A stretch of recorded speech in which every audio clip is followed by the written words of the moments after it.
성경 말씀 고린도전서 12장 4절부터 11절 말씀이 되겠습니다. 본문에서 7절 말씀만 봉독을 하겠습니다. 각 사람에게 성령을 나타내심은 유익하게 하려 하심이라.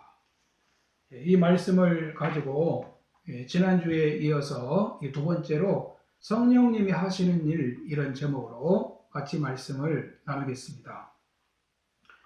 고린도는 지금의 그리스에 있었던 도시로서 헬라의 상업 중심지입니다. 그래서 고린도는 수많은 여행자와 상인들의 필수적인 통로였습니다. 바울은 제2차 전도여행 때 고린도에서 1년 반 동안 복음을 전하며 그곳에 고린도 교회가 세워지게 됩니다. 그 고린도는 향락의 도시였고, 그리고 성문화가 완전히 타락한 도시였습니다. 그래서 고린도 교인들이 알게 모르게 세속에 물들고 분별력이 없어지고 신앙이 죽어가고 있었습니다. 교회는 세상 속에 있지만은 교회가 세상과 같은 것은 아닙니다. 교회는 주님의 몸과 같은 곳이고 주님께 속해 있기 때문에 그 세상과 구별되어야 합니다. 하지만 고린도 교회는 그 도시의 그 타락상이 서서히 교회에 스며들고 있었습니다. 고린도전서 6장 8절 이하에 보면은 불의한 자가 하나님의 나라를 유업으로 받지 못하는 줄을 알지 못하느냐. 미혹을 받지 말라. 음행하는 자나 우상숭배하는 자나 간음하는 자나 탐색하는 자나 남색하는 자나 도적이나 탐욕을 부리는 자나 술 취하는 자나 모욕하는 자나 속여 빼앗는 자들은 하나님의 나라를 유업으로 받지 못하리라 라고 말씀합니다. 죄가 많은 세상은 그만큼 신앙생활에 장애물이 많이 있다는 것입니다. 그런데 여러분, 마지막 때는 이 세상의 모습이 어떻게 된다고 말씀하고 있습니까? 디모데후서 3장 1절 이하에 보면은 마지막 때의 모습이 나오는데 19가지의 모습이 나오고 있습니다. 자기를 사랑하고 돈을 사랑하고 또 자랑하고 교만하고 비방하는 시대가 된다는 겁니다. 부모를 거역하고 감사하지 않고 거룩하지 않고 무정하고 미워하고 그리고 모함하고 또 절제하지 못하고 사납고 선한 것이 없고 배신하고 조급하고 자만하고 쾌락을 하나님 사랑하는 것보다 더하는 시대가 온다는 것입니다.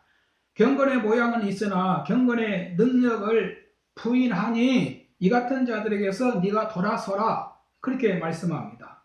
계속 읽어보면은 이런 사람은 여러 가지 욕심에 끌림받으여 항상 배우나 끝내 진리의 지식에 이를 수 없느니라. 아주 심각한 말씀을 하시고 있습니다. 여러분, 세상은 우리의 신앙을 도와주지 않습니다. 우리는 건강한 신앙을 위해서 엄청난 노력과 결심과 헌신이 필요한 시대에 살고 있습니다. 그래서 이 본문을 통해서 성령님이 고린도 교회에 여러 가지 은사를 주셨다고 말씀하는데 왜 이런 은사를 주셨습니까? 이 본문 7절에 보면 유익하게 하려 함이라. 그 다음에 14장 5절에 보면은 교회의 덕을 세우기 위한 것이다 라고 말씀합니다. 고린도가 타락한 도시였기 때문에 성령님이 특별히 은사를 주셔서 신앙생활을 잘해서 세상을 이기게 하시는 것이라는 것이지요. 오늘 우리도 이 어려운 시대에 성령의 도우심으로 힘있는 그런 신앙생활을 할 수 있기를 바랍니다. 그런 면에서 본문에 나오는 성령의 은사들을 한번 살펴보겠습니다. 첫 번째는 지혜 말씀의 은사입니다. 이 8절 말씀에 보면은 어떤 이들에게는 성령으로 말미암아 지혜의 말씀의 은사를 주신다라고 말씀하고 있습니다. 지혜는 하나님 말씀을 통해서 상황을 분별하여 처신을 잘하고 행동하는 것을 의미합니다. 솔로몬이 하나님께 1000번제를 드리면서 기도했습니다. 하나님이 솔로몬에게 꿈에 나타나셔서 무엇이 필요하냐 한 가지만 구하라고 말씀하십니다. 솔로몬은 하나님의 뜻대로 백성을 잘 다스릴 수 있도록 그 지혜를 달라고 구하는 것을 볼 수 있습니다. 하나님은 그 솔로몬의 구하는 것을 매우 기뻐하시고 솔로몬에게 지혜를 주셨을 뿐만 아니라 그가 구하지 아니한 다른 것 필요한 것도 다 주셨습니다. 여러분, 우리에게는 왜 지혜가 필요합니까? 신앙생활을 잘 할 수 있도록 지혜가 필요합니다. 성도들이 하나님의 영광을 위해 살 수 있도록 이 지혜가 필요하다는 것입니다. 야고보서 3장 13절에 보면은 너희 중에 지혜와 총명이 있는 자가 누구냐? 그는 선행으로 말미암아 지혜의 온유함으로 그 행함을 보일지니라.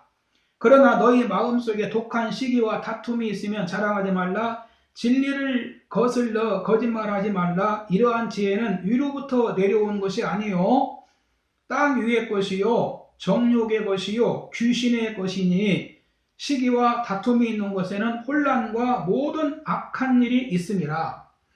오직 위로부터 난 지혜는 첫째 성결하고 다음에 화평하고 관용하고 양순하며 관용과 선한 열매가 가득하고 편견과 거짓이 없으며 화평하게 하는 자들은 화평으로 심어 의의 열매를 거두느니라 라고 말씀하십니다. 우리 성도님들은 이 땅에서 주님의 성도로서 살아가는 데 있어서 이 지혜가 필요합니다. 두 번째는 지식의 말씀의 은사입니다.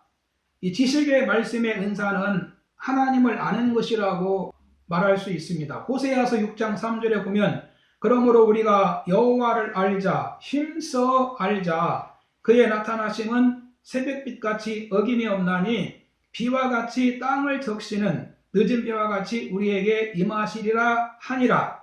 그의 나타나심은 새벽빛같이 어김이 없나니 비와 같이 땅을 적시는 늦은 비와 같이 우리에게 임하시리라 하니라. 여러분, 우리는 기도할 때 이 기도하는 그 목적을 우리가 알아야 됩니다. 왜 우리가 기도해야 됩니까? 어떤 그 교우에게 주의를 지켜야 한다고 권면을 했습니다. 그러니까 기도를 많이 해서 결정을 했다고 그렇게 대답을 했습니다.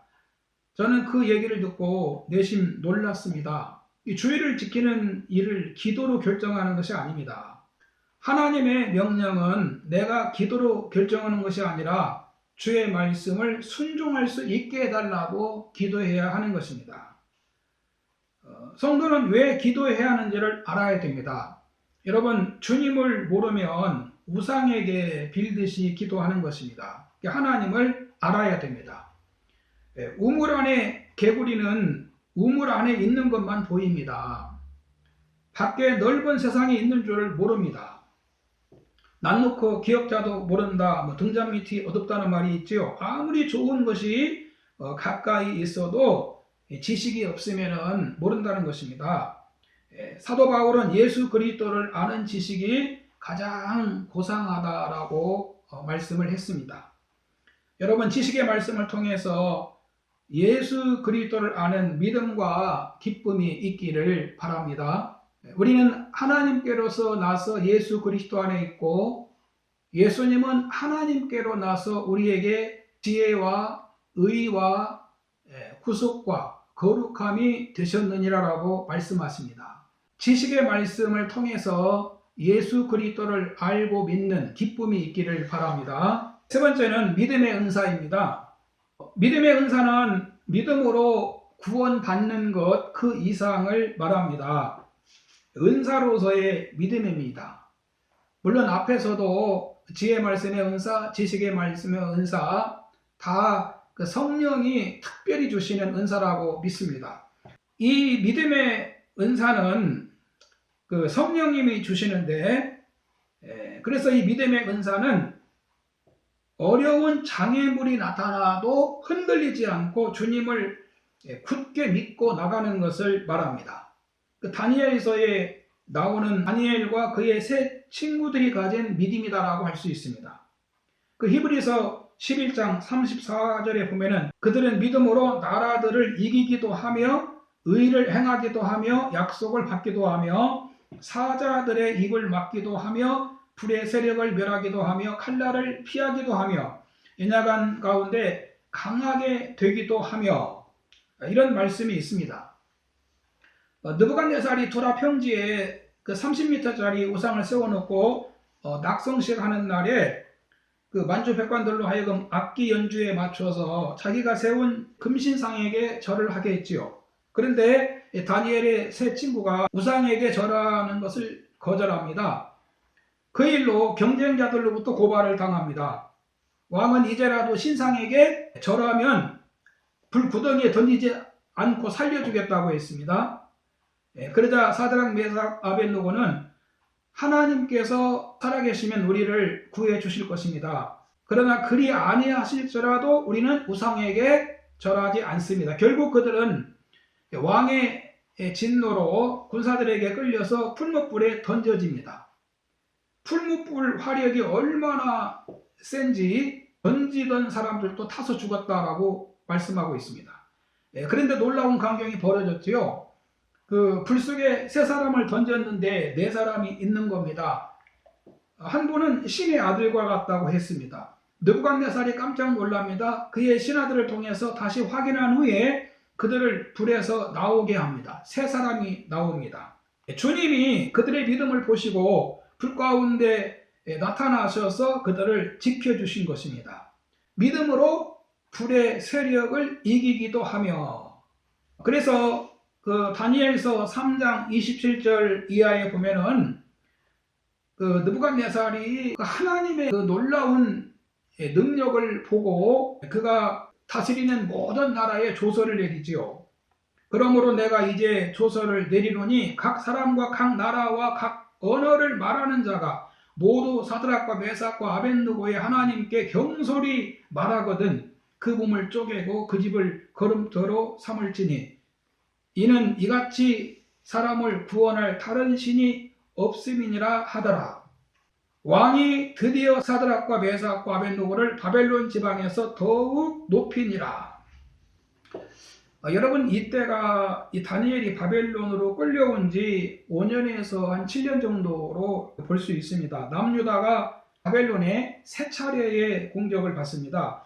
1차 침공 때 다니엘을 비롯해서 왕족과 귀족들이 바벨론으로 끌려가지요. 그래서 그들이 바벨론에서 다니엘서 1장 5절에 보면 3년 동안 교육을 받고, 또 다니엘서 2장 1절에 보면 느부갓네살 집권 2년째 첫 번째 그 꿈을 꿉니다. 그리고 이제 3장에 가서 금신상 숭배 사건이 있는데, 이런 그 말씀들을 연결해서 살펴보면은 지금 이 다니엘과 그 친구들이 바벨론으로 끌려온 지 한 5년에서 6년 정도 지난 것으로 이렇게 이해할 수가 있습니다. 이들이 바벨론에 끌려와서 한 5, 6년 뒤에 아주 믿음의 시련이 있었지요. 그러나 그들은 그 시련을 믿음으로 잘 이기고 그 가운데에서 하나님의 영광을 드러냅니다.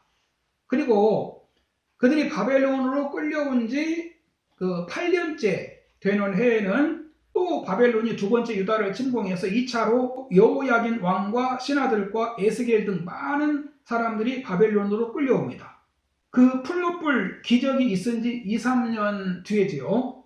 그러니까 지금 제가 이렇게 말씀드리고자 하는 요지는 바벨론에서 다니엘, 사드락, 메삭, 아벳느고 등 주의 백성들이 포로 생활에서도 그들과 타협하지 않고 믿음을 지키고 있을 때 바벨론 왕도 하나님을 알고 찬양하게 되었고, 또 2, 3년 후에 끌려온 사람들도, 그리고 3차 침공으로 11년 뒤에 유다가 모두 망해서 그들이 거의 바벨론으로 끌려와서 포로 생활을 하는 중에도 유다인들은 희망을 잃지 않고 신앙으로 더 견고해졌다는 겁니다.